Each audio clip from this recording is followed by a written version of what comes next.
Assalamualaikum dan hai. Saya Dietitian Training Faiz dari NutriFit 365 akan bersama anda pada kali ini untuk mengupas satu topik yang amat menarik, iaitu masak di rumah versus makan di kedai. Jadi sebelum kita mula, jangan lupa untuk like, komen dan share video kami ini. Mesti ramai tertanya-tanya kan, yang mana lebih baik, masak di rumah ataupun makan di kedai? Jadi jom kita kupas tentang kebaikan dan keburukan kedua-dua corak pemakanan ini. Setiap perkara mesti ada kebaikannya yang tersendiri kan? Untuk makan di kedai, terdapat beberapa kebaikan yang kita akan perolehi.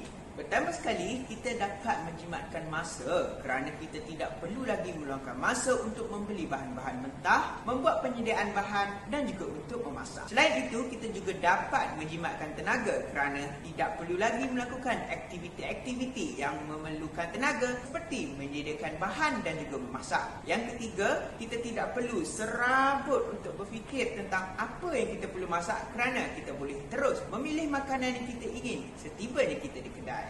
Tadi kita telah kupas tentang kebaikan makan di kedai kan? Jadi sekarang kita kupas tentang kebaikan masak di rumah. Antara kebaikan yang kita akan peroleh adalah kita dapat menjimatkan kos kerana makan di kedai lebih mahal disebabkan oleh kos perkhidmatan yang dikenakan dan juga sudah tentu mereka juga inginkan keuntungan daripada hasil jualan mereka. Kedua, kita juga dapat mengawal jumlah penggunaan bahan-bahan yang dapat meningkatkan risiko penyakit seperti gula yang dapat meningkatkan risiko penyakit kencing manis, minyak masak dan santan yang dapat meningkatkan jumlah kolesterol dan lemak dalam badan, serta garam yang berkait rapat dengan penyakit tekanan darah tinggi. Seterusnya, masak di rumah dapat menjamin kebersihan makanan yang kita makan serta dapat mengelakkan daripada keracunan makanan kerana kita sendiri yang menyediakan makanan tersebut.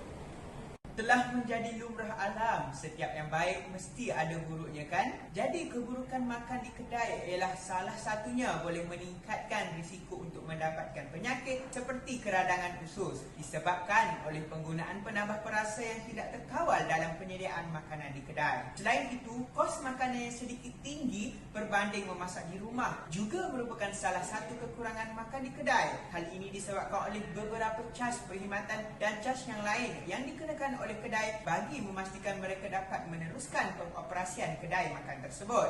Dan yang ketiga, keburukannya ialah kebersihan makanan yang tidak berapa terjamin kerana kita tidak melihat sepenuhnya proses penyediaan bahan dan juga proses memasak makanan yang terdapat di kedai tersebut. Baiklah, bagaimana pula untuk makan di rumah? Adakah ia tidak mempunyai kekurangan atau kelemahan? Tidak. Untuk makan di rumah pula, kelemahannya ialah tak akan memerlukan masa yang banyak bagi membuat penyediaan bahan dan juga memasak. Selain itu, kelemahan memasak di rumah ialah kita juga akan menggunakan dan juga memerlukan banyak tenaga untuk perkara seperti penyediaan bahan, memasak dan juga proses mengemas kembali dapur setelah kita selesai memasak. Akhir sekali, kelemahan memasak di rumah ialah kita perlu memikir lebih awal dan juga merancang tentang makanan yang ingin kita masak supaya bahan-bahan yang diperlukan lengkap dan tidak tertinggal serta proses memasak kita tidak terganggu. Berdasarkan kebaikan dan keburukan masak di rumah versus makan di kedai, jelaslah bahawa masak di rumah mempunyai lebih kebaikan berbanding makan di kedai. Akhir kata, setakat ini sahaja perkongsian saya pada hari ini dan saya serahkan keputusan untuk memilih mana yang lebih baik kepada anda. Jadilah rakyat yang bijak dan sama-sama kita cakna tentang kesihatan kita. Keputusan di tangan anda.